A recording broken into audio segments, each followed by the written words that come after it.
Bienvenidas y bienvenidos a su programa, Ya lo dijo la Corte, en el cual analizamos los fallos emblemáticos, las sentencias más importantes del Tribunal Constitucional de México. En esta ocasión vamos a platicar con nuestros invitados del amparo en revisión 112/2020, que nos va a permitir una reflexión sobre el derecho administrativo sancionador y específicamente sobre el contenido y alcances del derecho a no autoincriminarse, a no declarar en nuestra propia contra o a realizar actos de trascendencia jurídica que nos puedan terminar suponiendo un perjuicio. Sobre esto vamos a platicar y le doy la bienvenida al programa con Andrés González. Andrés, qué gusto recibirte. ¿Cómo estás? Hola Miguel, muchas gracias por invitarme. Encantado de estar aquí. Y nosotros más encantados todavía, Andrés, de contar con tu presencia. Y le doy la bienvenida al programa también, y me da mucho gusto recibirla, a Guadalupe Varela. Guadalupe, bienvenida a tu programa, Ya lo dijo la Corte. Eres muy amable, muchas gracias, Miguel. Hola, Andrés, buenas tardes a todos. ¿Qué tal, Guadalupe? Encantado.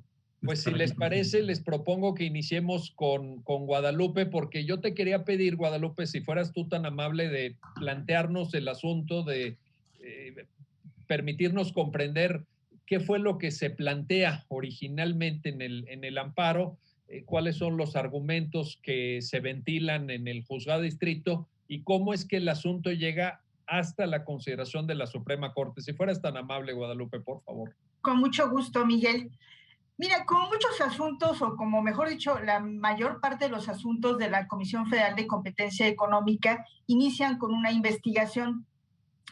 Aquí la investigación que llevó a cabo es sobre prácticas monopólicas absolutas en el servicio de laboratorio y banco de sangre por parte de un grupo de personas morales dedicadas a sus objetos sociales, precisamente ese, y el de algunas personas físicas involucradas.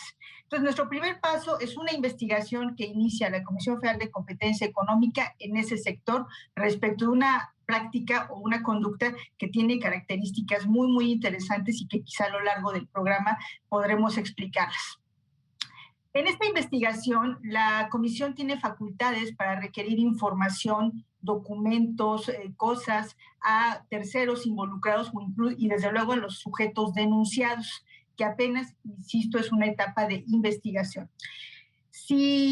Como todo acto administrativo, caracterizado como verificación, como investigación, como todo acto administrativo que se dirige a pedir información sobre el espacio investigado, generalmente o siempre tienen como condición de que yo te pido información y en caso de que no me la proporciones, te apercibo. En este caso, el apercibimiento de una multa. Desahoga parcialmente el interesado, en este caso el quejoso, la información requerida, no la proporciona de manera completa, se amplía el plazo para que nuevamente pueda hacerlo hasta que llega a su fin la decisión de la Comisión Federal de Competencia Económica en la etapa de investigación de sancionarlo, de hacerle efectiva la medida de apremio porque no proporcionó toda la información que se le requirió. Esa resolución, que podríamos llamarle de alguna forma incidental o accesoria de este procedimiento de investigación, es impugnada en amparo, porque esa determinación de la comisión ya no va a ser objeto de revisión al momento de que resuelva el procedimiento administrativo. Es también importante recordar que esta investigación, el resultado que arroje, va a culminar con un oficio de probable responsabilidad por infracción en materia de monopolios. Y ese oficio de responsabilidad va a dar pauta a que se inicie un procedimiento administrativo en el que los involucrados tienen oportunidad de alegar y probar en su defensa hasta que culmina con una resolución que decide si se cometió o no una práctica monopólica y en su caso si hay lugar a sancionar y cómo a los sujetos involucrados. Esta resolución no es el objeto del amparo, es una resolución que hace efectiva una medida de apremio. Esta medida de apremio tiene como antecedente algo que mencionamos al inicio, que es el requerimiento de información. Hay dos artículos, entre otros, de la Ley Federal de Competencia Económica, en este caso el 73 y el 119, que facultan a la comisión a requerir la información no solamente a los sujetos denunciados, a los probables responsables, sino a cualquier tercero. Autoridades y a cualquier tercero tienen esa obligación de proporcionar la información que conozcan, de la que tengan referencia respecto del mercado que está siendo investigado.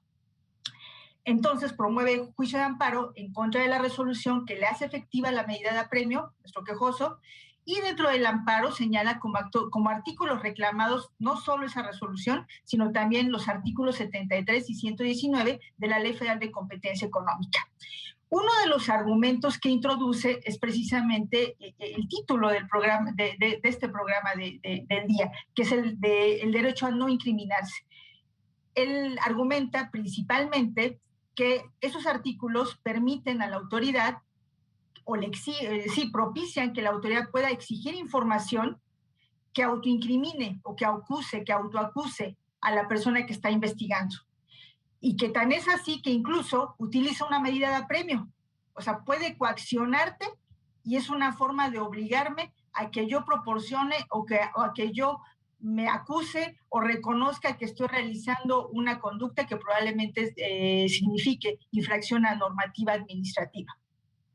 Ese es su principal argumento. La juez de distrito aplica los criterios el criterio que ha venido sustentando la Suprema Corte, el Tribunal Pleno, respecto de la forma en la que los principios del derecho penal, de un proceso penal, se aplican al derecho administrativo sancionador y concluye que las disposiciones no son violatorias del principio de no autoincriminación que rige principalmente en la materia penal. Niega el amparo por lo que hace a la ley y la concede por lo que hace a la multa por razones de lo que nosotros denominamos de legalidad, para que se cuantificara debidamente la sanción que como medida de apremio se le aplicó a la persona interesada. Este quejoso tiene entonces la posibilidad de interponer un recurso de revisión y por la naturaleza de la norma general que combatió, que es una ley federal, se remite a la Suprema Corte porque es competencia de la Suprema Corte resolver la constitucionalidad de leyes federales. Es como la Suprema Corte se involucra en esta cuestión y resuelve el amparo en revisión que hoy platicamos y en el que culmina con la decisión de que esas disposiciones no violan el principio de no autoincriminación y tampoco violan el principio de seguridad jurídica. Correcto. Muchas gracias, Guadalupe. A ver, Andrés, déjame plantearte esto. Yo creo que Guadalupe nos acaba de plantear un panorama interesantísimo. Con gran claridad nos está situando en el centro del debate, que es esta especie de transposición o de traslado completo o parcial de los principios del derecho penal al ámbito del derecho administrativo sancionador, en este caso por ejercicio de competencias de la Comisión Federal de Competencia Económica. ¿Por qué, Andrés, surge este debate? Podríamos pensar, tal vez alguien que se acerque a la resolución diría, oye, pues es que la sanción administrativa, el efecto de una sanción administrativa se parece, lo digo entre comillas, se parece a una sanción penal, aunque la intensidad es diferente, ¿no? La intensidad sobre los bienes jurídicos y los propios bienes jurídicos tutelados en uno y en otro tema. Pero te quiero pedir, Andrés, un comentario sobre esta primera aproximación. Sí, claro. ¿No se parecen? Sí. ¿Se pueden trasladar o no? Claro, con mucho gusto. Creo que la pregunta que haces es interesantísima, en efecto, y de hecho la parte recurrente viene con un escrito de agravios que es pues digo, en sus términos un poco demoledor, una provocación muy buena para la Corte. Digo, ya sé que está defendiendo los intereses de su representada, pero en ese escrito de agravios lo que dice es, oye, tú me estás pidiendo, el juez está diciendo que es constitucional que yo te entregue a ti información, documentos, inclusive que acuda a declarar, y dice que sí se puede, porque finalmente si la autoridad no tiene esos documentos, bueno, pues tendrá que tomar las decisiones con los documentos que tenga a la mano, así lo marca la Ley Federal de Competencia Económica. Pero dice la recurrente, oye, pero date cuenta también todos los instrumentos que tiene la propia Comisión Federal de Competencia Económica para de alguna manera empujarme a declarar y empujarme a que yo aporte estos documentos que podrían ser en algún momento incriminatorios, ¿no? Y entonces dice, bueno, pues me puede poner unas sanciones de miles de días de salarios mínimos o de unidades de medida de actualización, ¿no? Me puede poner, digamos, inclusive, pues sanciones un poco ya más fuertes y demás, y por cada día que pase sin que yo acuda a declarar o sin que yo le aporte esos documentos en los plazos que me marco. Entonces, digamos que ese es como un poco el saque que hace la recurrente en este recurso de revisión. La sentencia lo que dice es, a ver, ok, vamos a ver primero si el principio de no incriminación que aplica para el derecho penal y que está en el artículo 20, fracción segunda, es también aplicable al derecho administrativo sancionador. Entonces, pues un poco lo que va haciendo la sentencia es este recorrido por los precedentes de la propia Suprema Corte de Justicia, en el que primero una acción de inconstitucionalidad 4/2006, en la cual la Suprema Corte, el Pleno de la Suprema Corte de Justicia dice sí, en efecto, el derecho administrativo sancionador puede ser visto a través de esos principios garantistas del derecho penal, ¿no? Porque finalmente se trata de verificar si existe una conducta antijurídica y para ver si existe esa conducta antijurídica, para que le corresponde una sanción, pues ahí sí participa de esa naturaleza del derecho penal. Sin embargo, también dice estos presentes del Pleno que pues no es lo mismo, ¿no? Una cosa es el derecho administrativo sancionador, que tiene esa naturaleza de derecho público, ¿no?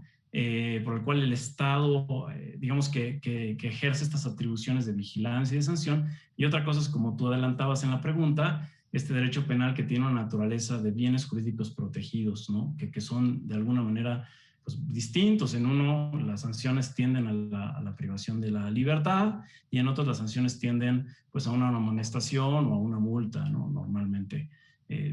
Si normalmente el derecho administrativo en su naturaleza tiene estas sanciones. Entonces, digamos que ahí hay una distinción, ¿no? De naturalezas de las dos, aunque sí podríamos hablar, como los dos están buscando una conducta antijurídica o imputar de alguna manera esa conducta antijurídica, pues entonces digamos que tiene esos vasos comunicantes de los principios que se les pueden aplicar, principios generales, dice la Corte, no todo lo que se aplica en derecho penal puede ser aplicado en derecho administrativo. Y después hay una contradicción de tesis, la 200-2013, en donde dice que ya en específico que el principio de presunción de inocencia sí es aplicable al derecho administrativo, cuando está la autoridad buscando sancionar una conducta. Entonces, bueno, hasta ahí vamos bien, ¿no? Y luego la sentencia dice, ok, pero tenemos también el artículo 16, que en uno de sus párrafos faculta expresamente a la autoridad administrativa para hacer visitas de verificación y vigilancia y también para que la gente o para que los particulares aporten documentos en materia de sanidad, en materia sanitaria, en materia de policía y en materia de, pues digamos, la materia fiscal. Pero también la propia jurisprudencia de la Suprema Corte de Justicia y sus salas ha indicado que estas materias no son limitativas, que se refieren a cualquier ámbito en donde la autoridad administrativa tiene facultades. Entonces, pues hasta ahí vamos con todo este seguimiento, ¿no? de los precedentes y demás, en donde sí hay una distinta naturaleza del ámbito administrativo del ámbito penal, ¿no?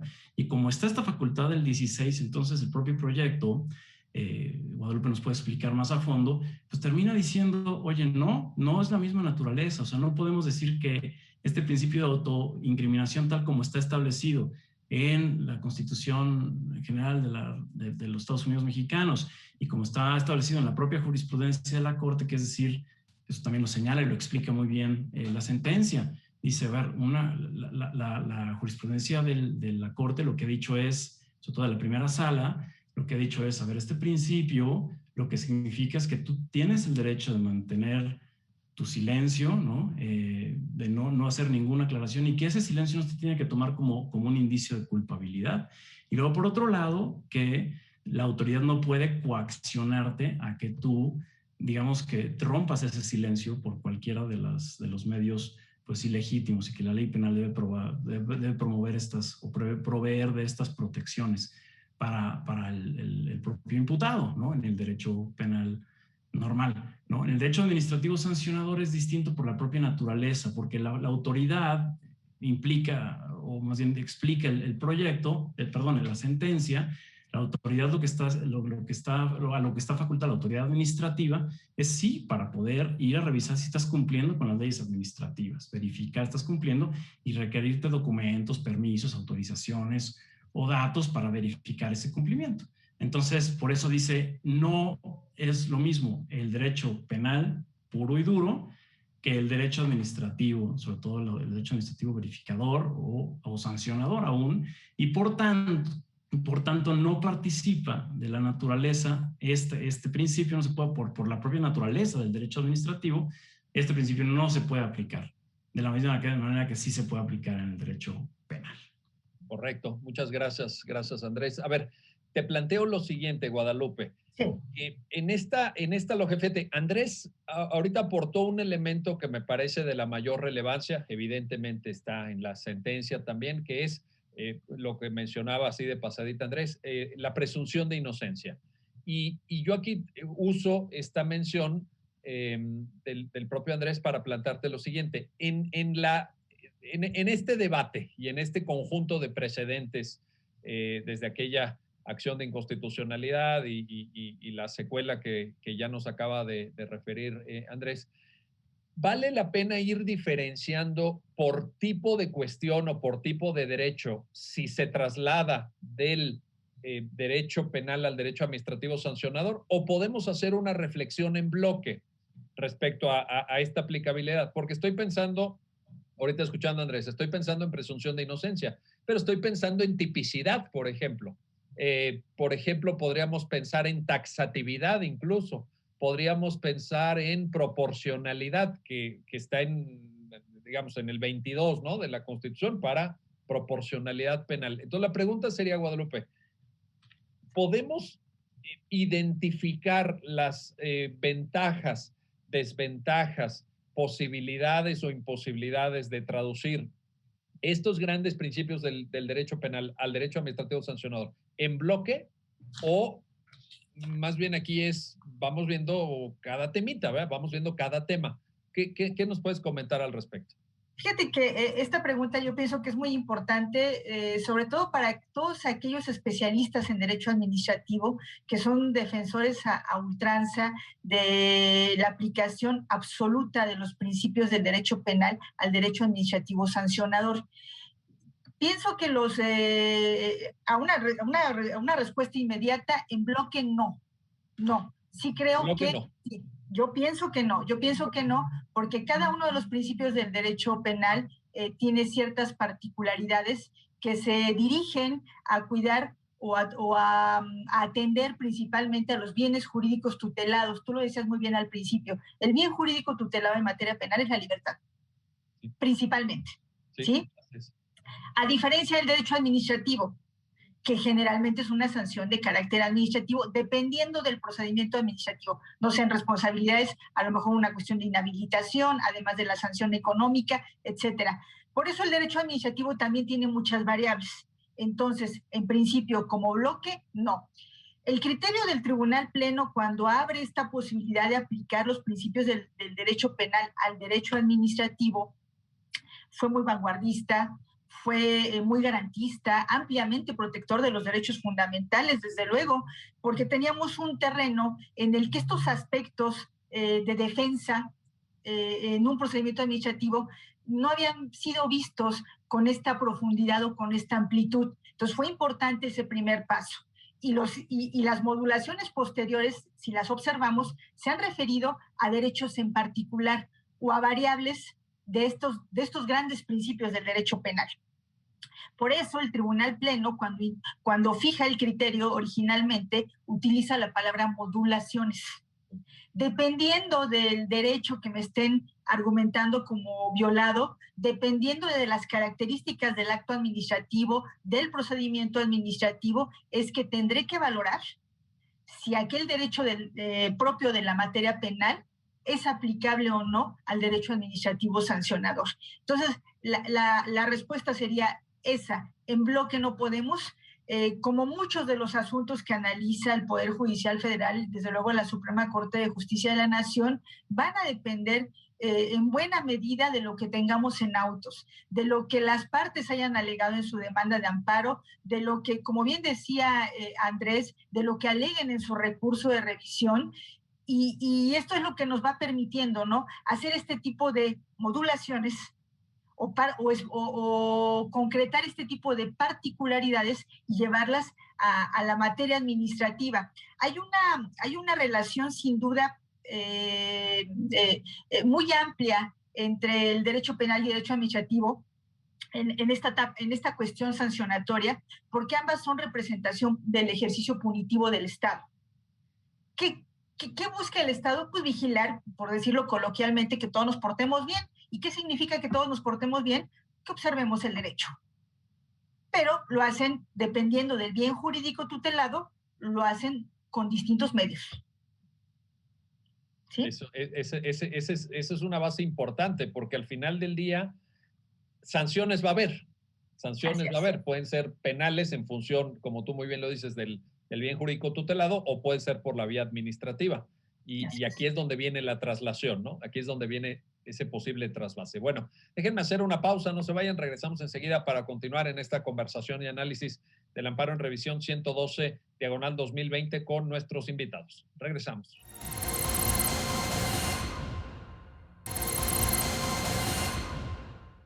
Ya estamos de vuelta, ya estamos de regreso para continuar en el comentario y análisis con nuestros invitados sobre esta importante sentencia, el amparo en revisión 112/2020. Y quiero regresar contigo, Andrés González, para plantearte esto. Guadalupe nos decía antes de ir a la pausa, hay que ir viendo qué sí y qué no podemos trasladar del derecho penal al derecho administrativo sancionador. Ahora, en esta sentencia específicamente, ustedes mismos ya lo han comentado, se trata del derecho a la no autoincriminación, con la conclusión que ya incluso se anunciaba.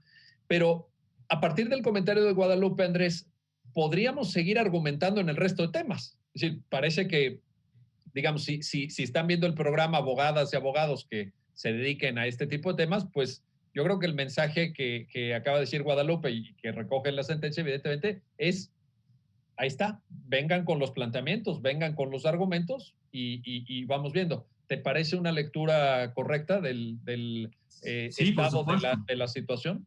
Sí, por supuesto. Y no quiere decir que los principios garantistas que son como tradicionales en el derecho penal no se pueden aplicar en el derecho administrativo cuando la autoridad está sancionando. Desde luego que se pueden aplicar, lo que pasa es que tienen una naturaleza distinta, pues por obvias razones, ¿no? Que ya desarrolló Guadalupe muy bien. Entonces, por supuesto que sí es una invitación que todos los principios que operan en materia penal, en materia de procedimiento penal, también pues podrían aplicar en el derecho administrativo. Y esto yo creo que tiene como una doble vertiente, ¿no? Una primera es ver si aplican de suyo, o sea, aquí en esta sentencia la segunda sala dice, no, el principio de autoincriminación, tal como está definido, tal como lo ha definido la Corte, tal como se puede desprender de la Constitución general de los Estados Unidos mexicanos, no aplica para el derecho administrativo, porque las autoridades administrativas tienen facultades verificadoras y facultades de pedir documentos de acuerdo a su propia función, por así decirlo, sus propias atribuciones. Pero también puede ser que aplique, sí, el principio, tú mencionabas el de taxatividad, presunción de inocencia, ¿no? Hay muchos otros, pero que aplique de manera distinta, porque también puede haber una modulación por la propia naturaleza del derecho administrativo, que no busca esa sanción o ultranza, sino que también, ya sabemos que también, digamos que los delitos tienen ese bien jurídico tutelado, ¿no? Nada más están buscando castigar al infractor, sino también pues, un bien muy valioso para la sociedad. Pero digamos que en el derecho administrativo es distinto. Las sanciones quizás son más instrumentales para lograr ese bien, que muchas veces tiene que ver con la operación cotidiana de las autoridades, ¿no? Entonces, sí, desde luego hay que ver si se aplica el principio pues, a primera vista, y luego si ese principio se puede modular, es decir, si se aplica en derecho administrativo que busca sancionar la conducta de los particulares, pero para hacer cumplir los mandatos de la autoridad o para que pueda cumplir con sus atribuciones, pero hay que ver en qué medida se aplica y qué modulaciones habría que hacerle a estos principios garantistas del derecho penal. Oye, y sobre esto mismo, nada más para precisar, ¿no te da la impresión, Andrés, que la construcción conceptual que en estos precedentes que tú citaste hace la Corte del concepto de modulaciones es también una invitación y es una apertura en términos argumentativos? Porque tampoco queda claro, es decir, modulaciones, ¿qué significan, no? O sea, o con qué alcance. Ahí también hay una apertura discursiva y argumentativa, ¿no te parece? Sí, sí, por supuesto, ¿no? Y finalmente, como ya lo decía Guadalupe, pues hay que ver ya los casos concretos. Creo que ahí va a estar como la materia de análisis. En vez de hacerlo, digo, se puede analizar en abstracto, desde luego que sí, pero aún el análisis en abstracto está en el contexto de una ley o de un precepto y finalmente también analizarlo en concreto para ver, como tú dices, qué tanto estas modulaciones significan, digamos, cómo que se va conformando, se va definiendo estos conceptos, estos principios que son tradicionales, que tienen un desarrollo propio en la materia penal y cómo pueden trasladarse al derecho administrativo, ¿no? ¿Qué tanto, como decía, se pueden aplicar y en qué medida, hasta qué punto, si necesitan unas referencias propias o basta con, digamos, el contenido que tienen del derecho penal para que se puedan aplicar en el derecho administrativo sancionador? Pues, pero sí, desde luego que se puede modular. O sea, esa modulación sí es un, digamos, es un concepto, pues digamos, que abarca o que puede abarcar muchas maneras de aplicarse, de concretizarse, si se me permite esa palabra, esos principios formulados en el ámbito penal al ámbito administrativo. Oye, allá hay una cancha interesante para abogadas y abogados. Allá hay, pues casi una invitación, ¿no? Una invitación. Sí, sí, sí.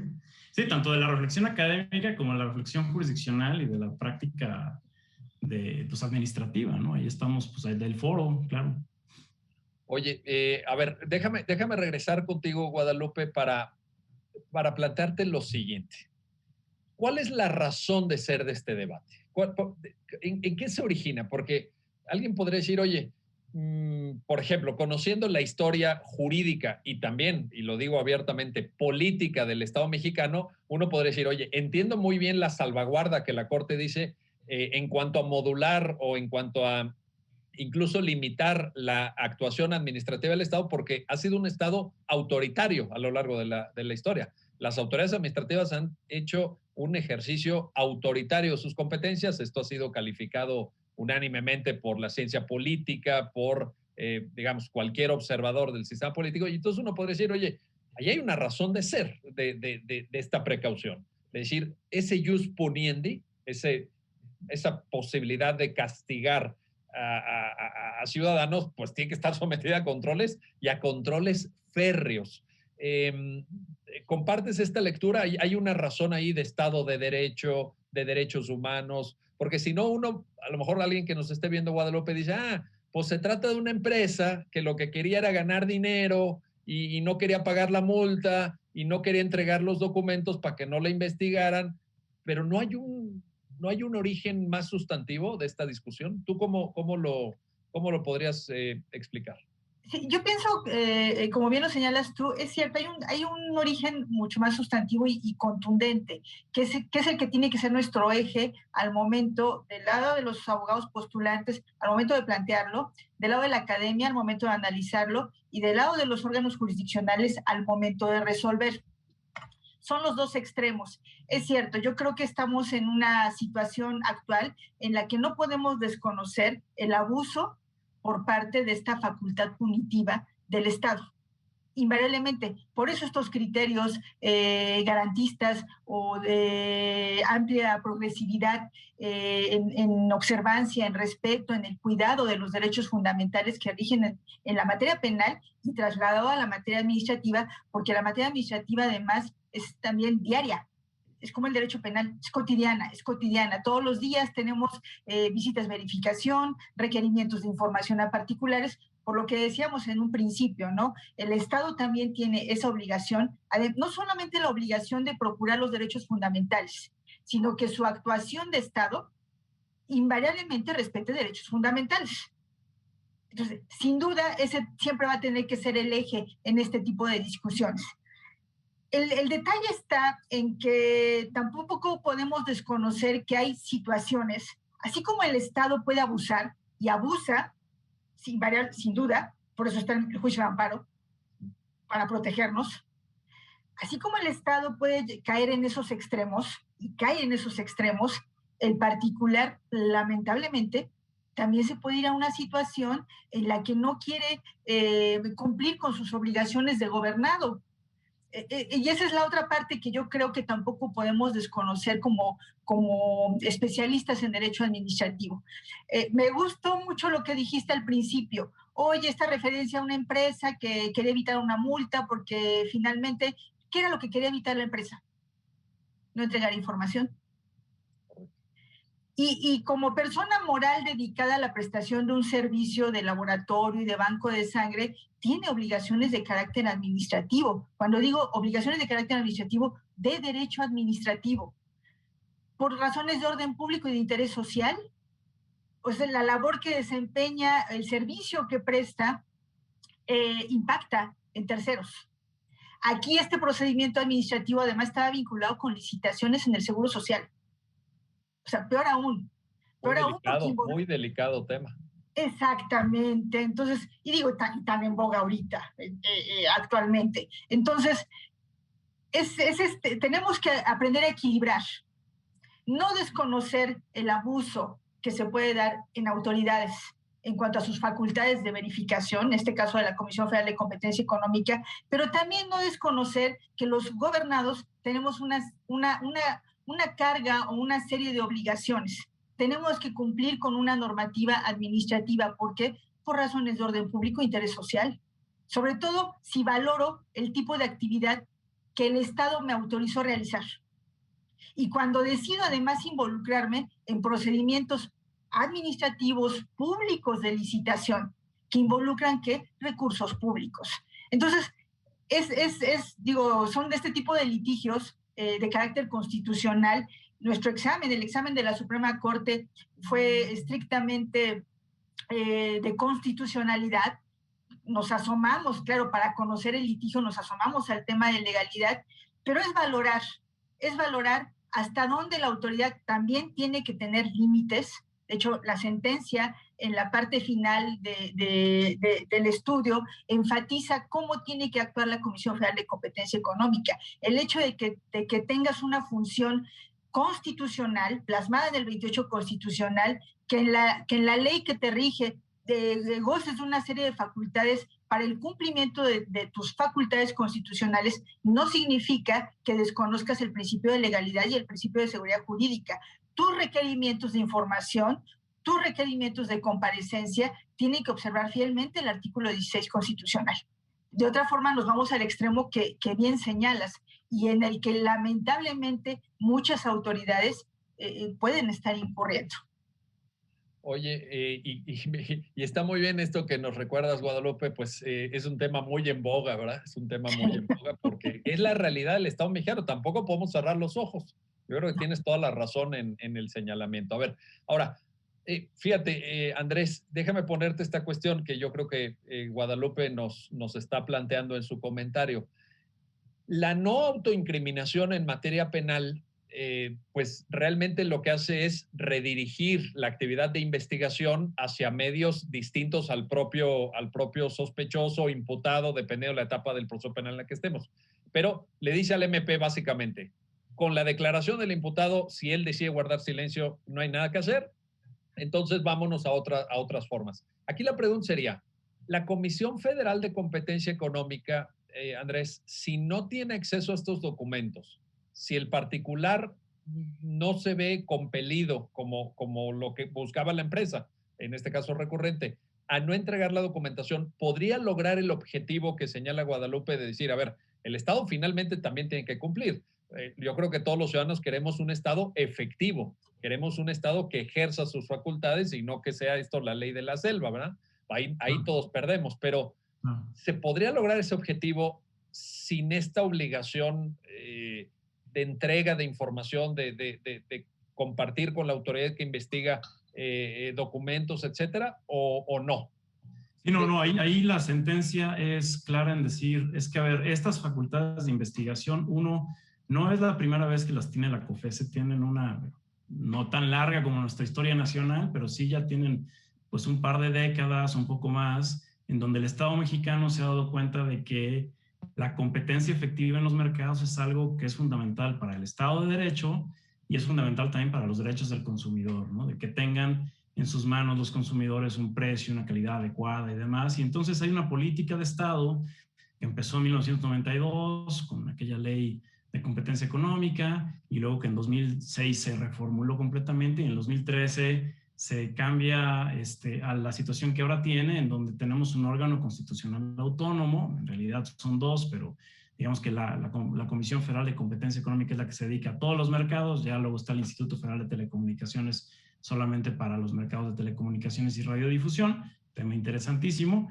pero digamos que la COFECE sí tiene este mandato constitucional de política de Estado de gestionar el interés de que haya competencia efectiva en los mercados para el bien de los mexicanos, ¿no? Para el bien de los mercados mismos, de los operadores en el mercado, para que todo el mundo pueda entrar y además también de los consumidores para que tengan un precio de mercado y una calidad buena que genera este proceso de competencia. Entonces ya, para ir a tu pregunta, es decir, estas facultades que tiene la COFECE a través de la autoridad investigadora de la propia Comisión Federal de Competencia, que recordemos que la autoridad investigadora está puesta ahí para que desarrolle toda esa investigación que va a derivar en un dictamen de probable responsabilidad. Entonces, la autoridad investigadora no es que esté sancionando en sí, ¿no? Sino que lo que está es tratando de elucidar si hay una práctica monopólica, si hay una conducta anticompetitiva que señala la ley, que pues puede ser, por ejemplo, que los operadores en un mercado, ¿no? En este caso los mercados laboratorios, se ponen de acuerdo para fijar el precio, para fijar la cantidad, para fijar la calidad, etcétera. Entonces quiere ver si hay ahí. Entonces por eso pues va hablando con los que participan en ese mercado para que le den mayor información.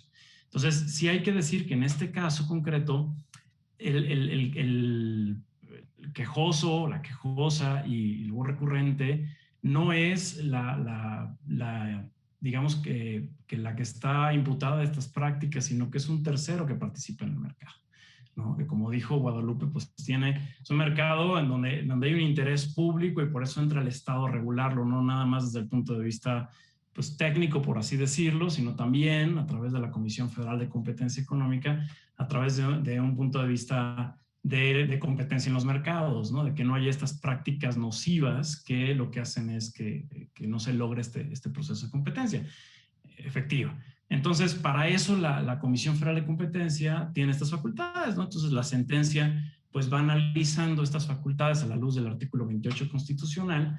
Entonces, dice es que sí, o sea, por la misma naturaleza de la Comisión Federal de Competencia y por el mismo mandato que tiene, ya habíamos dicho que el principio de incriminación no opera en ámbitos administrativos, ¿no? Porque tiene una naturaleza distinta. Pero no solamente eso, sino que la comisión, es válido que la Comisión Federal de Competencia Económica tenga estas facultades para ejercitar sus atribuciones que le da el mandato constitucional. De otra manera, como adelantaba Guadalupe, pues sería muy difícil para la comisión, y de hecho es lo que, digamos que esta historia de legislaturas y de reformas constitucionales desde el 1992 hasta 2013 hasta la fecha, le ha venido dando a la comisión más facultades para que pueda pues hacer visitas de verificación, ¿no? Para que pueda revisar, por ejemplo, equipos de cómputo, ¿no? Para que pueda recabar información que hablen acerca de indicios de alguna práctica con la cual pueda corregir esta práctica y también se corrige el mercado de la competencia económica en el país, ¿no? Entonces sí digamos que hay la sentencia ubica muy bien esta relación entre las finalidades de esta política de Estado, el mandato de la Comisión Federal de Competencia Económica y luego estas facultades que tiene para pedir documentos, para pedir para hacer órdenes de visita, ¿no? Para pedir medios probatorios que los digamos, terceros participantes o el mismo investigado en un mercado del que se trate tengan en su haber. Correcto, muy bien. Vamos a hacer una pausa, no se vayan, regresamos enseguida para continuar en la última parte de la conversación con nuestros invitados sobre este amparo en revisión, el 112/2020, y los temas del derecho administrativo sancionador, ejercicio de competencias de investigación por parte de la Comisión Federal de Competencia Económica y pues la salvaguarda de los grandes principios del Estado de Derecho. Regresamos enseguida.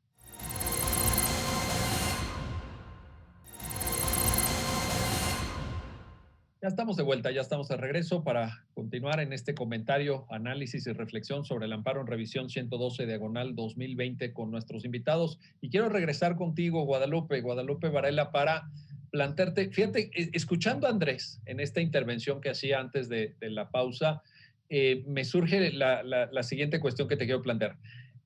¿Qué tanto tiene que ver el hecho de que estemos ante una materia relativamente novedosa? Relativamente novedosa, porque alguien podría decir, a lo mejor un joven jurista podría decir, oye, pues de 1992 para acá yo creo que ya deberían de haber aprendido mucho, pero la verdad es que si ampliamos el marco de visión, pues de 1992 para acá yo creo que es poco tiempo, es decir, a diferencia de otros temas que han sido explorados desde el siglo XIX a lo mejor, ¿no?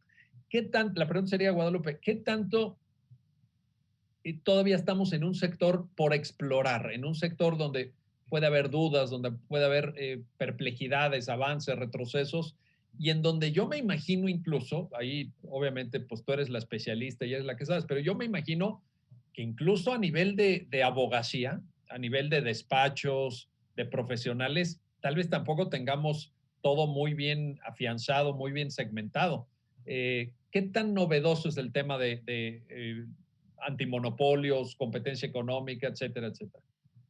La regulación, recordemos que existe desde 1917 y desde el siglo XIX. La prohibición tajante a los monopolios, así lo refiere la Constitución. Es la ley la que distingue los tipos de monopolio. Sí es relativamente joven, a partir del momento en que existe la creación de un organismo que en concreto vigila este tipo de actos y que en concreto tiene una serie de facultades que con el tiempo se han ido ampliando hasta la reforma constitucional de 2013.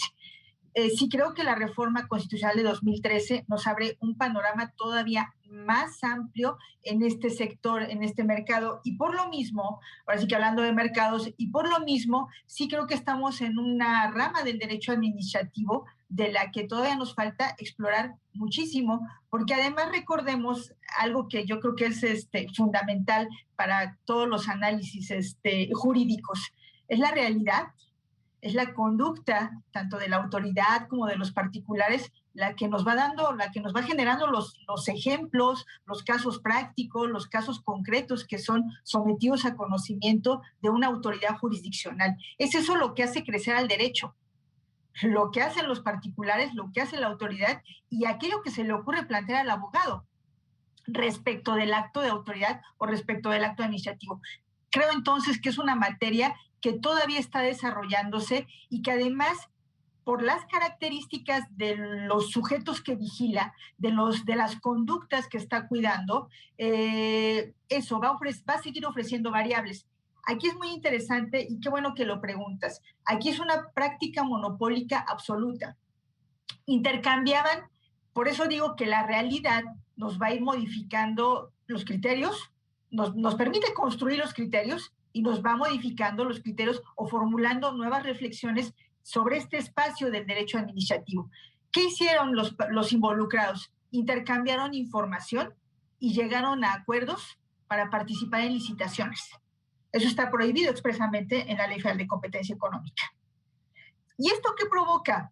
Como es una práctica monopólica absoluta, y lo pongo como ejemplo de cómo siguen siendo ideas novedosas que se siguen construyendo. ¿Qué significa? ¿Cuál es la nota distintiva en una práctica monopólica absoluta? Que se trata de agentes económicos del mismo nivel. Aquí eran competidores todos en la licitación. La idea era desplazar al resto de competidores, pero por sus características nunca vamos a encontrar, o va a ser muy difícil, o perdón por la expresión, tendría que ser muy torpes, nunca vamos a encontrar una prueba directa. ¿Y eso a qué me obliga? A buscar pruebas indirectas, que está muy vinculado con lo que le preguntabas a Andrés. Oye, ¿y si el particular se negó, no entregó o no hubiese entregado la información? Bueno, no significa que aquello que estoy investigando yo se lo atribuya como cierto. Significa que la autoridad va a resolver con los elementos que tiene. Y tiene que echar así que a volar su imaginación de acuerdo con su marco normativo para hacerse llegar de otros elementos probatorios que lo conduzcan a descubrir si se cometió o no una práctica monopólica absoluta. ¿Cuál es el principal problema en este tipo de conductas? Que no vamos a encontrar prueba directa. Y entonces la autoridad obtiene pruebas que denominamos indirectas, indicios, para ir construyendo la conclusión de si se cometió o no. Esto yo lo menciono porque, a propósito de lo que preguntas precisamente, es algo que se está construyendo. No es algo, tú bien lo mencionas, oye, a partir de 1992, sí es cierto, de 1992 a la fecha es otro mundo, es otra rama muy distinta del derecho administrativo. Pero después de la reforma de 2013, la reforma constitucional de 2013, es todavía un espacio más novedoso que va a seguir ofreciendo infinidad de variables, infinidad de casos prácticos que tendrán que ser pues motivo de planteamiento por parte de los abogados y les corresponde a ellos, a los postulantes, provocar este tipo de conclusiones y este tipo de reflexiones. Oye, y qué bueno que lo dices, porque también es una invitación a que se asomen estos temas los estudiantes, porque ya ves que luego todo el mundo quiere ser penalista, o todo el mundo quiere ser laboralista, o llevar divorcios. Y aquí hay un ámbito, aquí claramente lo acabas de señalar, ¿verdad? Oye, a ver, y en este sentido, Andrés, ya Guadalupe nos dijo, a ver, el tema es novedoso, ha habido estas modificaciones que ustedes señalaban, etcétera.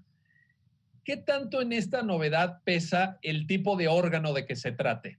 Porque también, evidentemente, y tú mismo mencionabas el IFT, ¿no? El Instituto Federal de Comunicación, y ha habido ahí, por ejemplo, temas de controversias constitucionales, ha habido amparos incluso en el ejercicio de facultades del IFT, en donde la Corte ha venido construyendo unas líneas argumentativas muy interesantes sobre Estado regulador, sobre capacidades incluso de generar fuentes del derecho, capacidades de normatividad, alejadas tal vez de ese paradigma tradicional de la facultad reglamentaria del Ejecutivo, etcétera. Entonces, lo que te quiero preguntar es, ¿qué tanto la dimensión orgánica, el hecho de que ahora lo tenga un órgano de este tipo, pesa también en la reflexión que hace la Suprema Corte?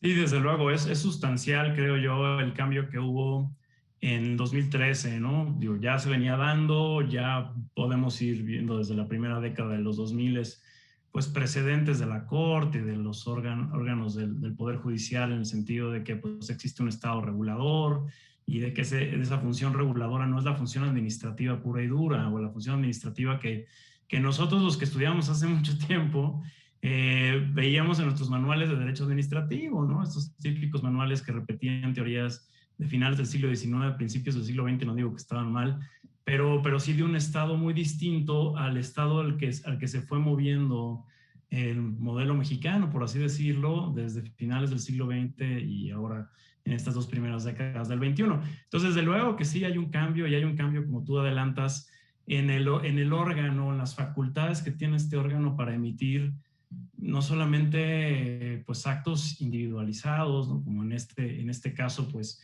medidas de apremio para llegarse de información y de documentos para las investigaciones, sino también pues para emitir sanciones y regular el mercado, ¿no? Entonces, sí es bien interesante las facultades que tiene la COFESE, pues por ejemplo, cualquier fusión de compañías mexicanas, siempre y cuando esté o llegue a una brecha, un límite, ¿no? De cantidad o de volumen que se está generando por esa fusión, tiene que avisar a la Comisión Federal de Competencia Económica, y la comisión tiene pues esa facultad de autorizarla o no, y además de exigir condiciones, ¿no? Es decir, autorizarla en sus términos.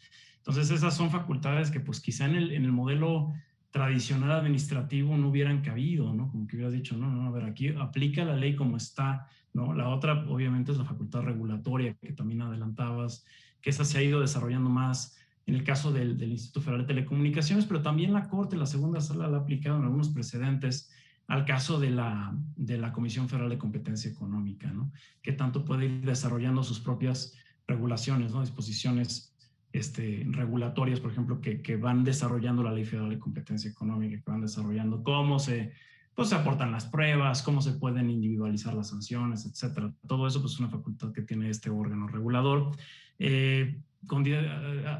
Decir cuáles son las condiciones de mercado, si hay condiciones efectivas o no, imponer medidas, si hay poder sustancial, ¿no? Desde luego sancionar prácticas monopólicas relativas o absolutas, hacer recomendaciones a las autoridades cuando éstas se las pidan, ¿no? Por ejemplo, sabemos que pues hay regulación en materia de ferrocarriles, hay regulación en materia de aeropuertos, hay regulación en materia de sanidad, ¿no? Hay regulación en muchos ámbitos, y todos estos ámbitos, digamos que son muy técnicos, pero también ahí la COFESE puede intervenir a través de investigaciones, por ejemplo, sobre insumos esenciales y este tipo de cosas. Entonces, estamos hablando de un nuevo porque antes no existía, ¿no? Podemos revisar todo el siglo XX y vemos que pues no, esto no estaba tan desarrollado. Entonces es un nuevo modo de operar del Estado mexicano a través de estos órganos constitucionales autónomos y a través de la regulación, ya sea la regulación técnica o la regulación de competencia económica. Entonces sí, es un ámbito, la verdad, bien profundo, interesante, vasto para los estudiantes de Derecho, para que se vayan involucrando en estas cuestiones, porque además tiene unas implicaciones brutales pues para nuestra vida, ¿no? O sea, a veces quizá no lo vemos, pero pues cuando uno tiene un servicio de telecomunicaciones, ahora mismo que estamos platicando por Zoom, ¿no? Utilizando estos servicios, o cuando uno adquiere un bien o servicio en el mercado, va al supermercado, lo que sea, pues ahí están todas estas regulaciones operando, ¿no? La sanitaria, la que sí tiene estas estampitas, los productos, etcétera, ¿no? En fin, conocen mucho mejor ustedes los ejemplos. Entonces, Oye, sí, desde luego. y te pongo un ejemplo todavía más radical, hasta las tortillas. Hasta las tortillas. No, desde luego. Hay chorros de procedimientos por tortilleros, ¿no? Hay uno en Jalisco muy famoso que Guadalupe conoce bien también, de gente que pues de plano fueron a un espacio físico para ponerse de acuerdo en los precios, ¿no? Pues no era una colusión, ¿no? Oye, pues una gran trascendencia. Bueno, Guadalupe, para terminar, nos quedan 2 minutitos, pero te quiero plantear lo siguiente. Esto seguirá porque estaba pensando, por ejemplo, ¿te acuerdas aquel gran litigio de los años, finales de los años 80, años 90 contra Microsoft en Estados Unidos por cuestiones también de falta de competencia en el mercado de software? Y ahora, pues todavía traen un superpleito entre el gobierno de Estados Unidos y la empresa Google también, sobre monopolios de anuncios digitales en Internet, etcétera. Y yo creo que en México, pues de alguna forma, no nos vamos a quedar a la saga, ¿no? ¿Vislumbras litigiosidad en estos temas, en este terreno? Sí, qué bueno que lo preguntas. Europa ahorita es un escándalo, la regulación de empresas como las que mencionas. Sí veo que hay un escenario, es un reto incluso para México, empezando por el legislador.